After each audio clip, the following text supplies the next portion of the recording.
Apakah jenazah yang sudah dikuburkan wajib untuk ditalkinkan? Baik, ini juga menjadi permasalahan di masyarakat. Bismillahirrahmanirrahim. Assalamualaikum warahmatullahi wabarakatuh. Yang wajib terhadap jenazah itu fardu kifayah terhadap jenazah yang diwajibkan kepada kita orang yang masih hidup adalah 4. Pertama, kita harus memandikannya. Kedua, kita harus mengkafankannya. Ketiga, kita harus mensolatkannya. Keempat, kita harus menguburkannya. Jadi dari penjelasan ini saja sebenarnya sudah jelas bahwasanya kewajiban kita orang yang masih hidup terhadap orang yang sudah meninggal hanya 4: memandikan, menguburkan, mengkafankan, mensolatkan, dan menguburkan. Jadi tidak ada kewajiban lain apalagi mentalkin. Namun kan tata caranya yang ada berbeda-beda ya. Ada tata cara memandikan, mana yang harus didahulukan, tata cara mengkafankan, mana yang harus didahulukan, ada berapa helai. Kalau saya pribadi sebenarnya ketika membaca banyak sumber-sumber itu, sebagaimana memandikan jenazah, tidak ada sebenarnya yang diwajibkan itu harus pakai air sabun, harus pakai daun bidara, harus pakai kapur barus. Karena inti dari memandikan jenazah adalah toharoh, bersih, suci. Jenazah itu bersih. Ya karena memang jenazah tak bisa mandi sendiri, meskipun jenazah ini adalah bilal jenazah tidak bisa mandi sendiri, maka kita yang harus memandikannya. Jadi inti dari memandikan jenazah adalah bersih. Jenazah itu bersih. Namanya jenazah bersih ya normalnya menggunakan air. Itu dia. Kita tidak tahu persis bagaimana kondisi jenazah ketika sebelum meninggal. Apakah memang ada kotoran di badannya? Apakah tanah atau baru kerja dan lain sebagainya? Maka untuk memudahkan kita memandikannya, kita pakai sabun. Bukan berarti sabun itu wajib. Itu untuk memudahkan kita untuk memandikan jenazah. Sebagaimana jeruk purut, kapur barus itu mungkin kan ada ya kebiasaan di daerah kita masing-masing. Ya bukan berarti haram juga. Ya boleh-boleh saja. Tapi intinya memandikannya harus dengan air. Untuk mengkafankan yang normal bagi kita, daerah kita itu dengan kain kafan warna putih. Meskipun sebenarnya kain kafan warna apapun boleh. Berapa helai tidak ada kewajiban berapa helai. Karena inti dari mengkafankan jenazah adalah tertutup aurat si jenazah. Bagi laki-laki apakah kaki aurat? Tidak. Jadi kalau tidak tertutup ya tak masalah. Tapi normalnya alangkah baiknya karena ini pakaian terakhir untuk si jenazah, maka alangkah baiknya ya kita sempurnakanlah kafannya.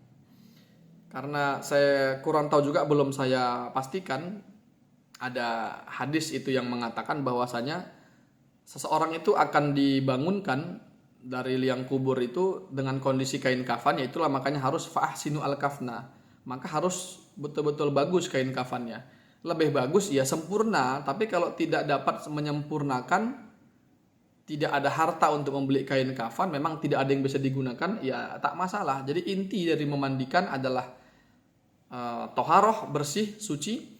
Inti dari mengkafankan jenazah adalah tertutup auratnya. Kemudian sholat jenazah ya normal. Disolatkan secara berjamaah boleh. Hanya satu orang pun boleh.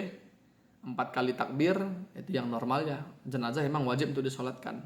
Untuk dikuburkan ya memang harus dikuburkan ke dalam tanah, ke liang lahat.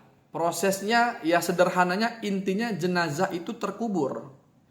Tidak ada bacaan yang wajib untuk menguburkan si jenazah itu, untuk menguburkan si jenazah tidak ada. Intinya jenazah setelah selesai disolatkan masih dengan kain kafannya dimasukkan ke dalam liang lahat.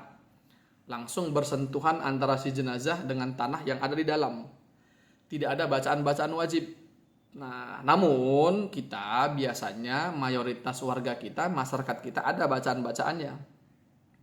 Tahtim yang biasanya tahtim, tahlil, doa bersama itu kan sebenarnya penghormatan bagi kita orang-orang yang masih hidup kepada keluarga kita yang meninggal. Itu bentuk kasih sayang kita juga mendoakan beliau, semoga amal ibadahnya diterima, semoga dosa-dosanya diampuni. Nah, ya. Jadi sebenarnya tidak ada bacaan yang wajib, dikuburkan pulang ya selesai. Cuman kok kayaknya kurang pas. Itu doa, tahtim, tahlil. Kemudian untuk talqinnya ya talqinnya apalagi? Talqinnya kalau bisa ditalkinkan, kalau tak bisa ya tak masalah ditalkinkan. Saya kadang kalau misalnya mengurus pemakaman keluarga kita itu, saya tanya dulu sama keluarganya yang masih hidup, ini apakah jenazah kita talkinkan di kubur atau tidak? Karena ada beberapa masyarakat yang tidak tidak terbiasa dengan talkin itu. Jadi kalau kita terbiasa mentalkinkan jenazah yang dikuburkan, namun ketika memang keluarga si jenazah mengatakan tidak perlu ditalkinkan, ya saya rasa tak perlu. Jadi kita tidak perlu berdebat masalah talkin atau tidak. Kalau keluarga minta ditalkinkan dan kita bisa mentalkinkan, kita talkinkan. Ini talkin kubur maksudnya, bukan talkin ketika jenazah muhtador ketika sebelum meninggal. Tapi kalaupun misalnya kebiasaan di daerah situ memang harus ditalkinkan, kita pun bisa mentalkinkan tanpa membaca, kita hafal. Tapi melihat kondisi cuaca, misalnya sudah sore menjelang maghrib, angin kencang, hujan sudah turun, ya itu jangan dipaksakan untuk membaca talqin. Ya, nanti karena akan ada mudorot, akan ada mafsadat setelah itu nanti. Yang apakah pohon tumbang, kemudian kondisi kuburan licin, ada yang terjatuh, basah, sakit dan lain sebagainya.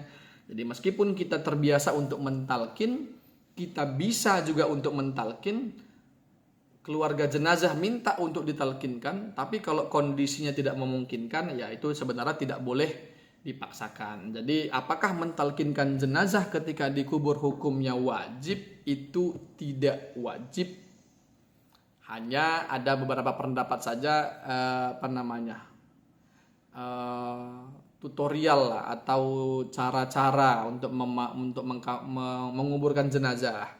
Pertama dikuburkan, kemudian kita ada tahtim, tahlil, talqin. Karena kebetulan orang ramai juga yang hadir ya.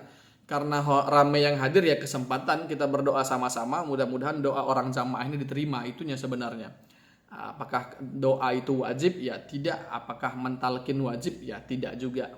Ya itu saja mungkin. Mudah-mudahan ini juga jadi gambaran bagi kita untuk tidak mudah-mudah menghakimi suatu kaum, menghakimi segala sesuatu tanpa mengetahui dasar terlebih dahulu. Allahu a'lam bishawab, wabillahi taufiq wal hidayah, waridha wal inayah. Wassalamualaikum warahmatullahi wabarakatuh.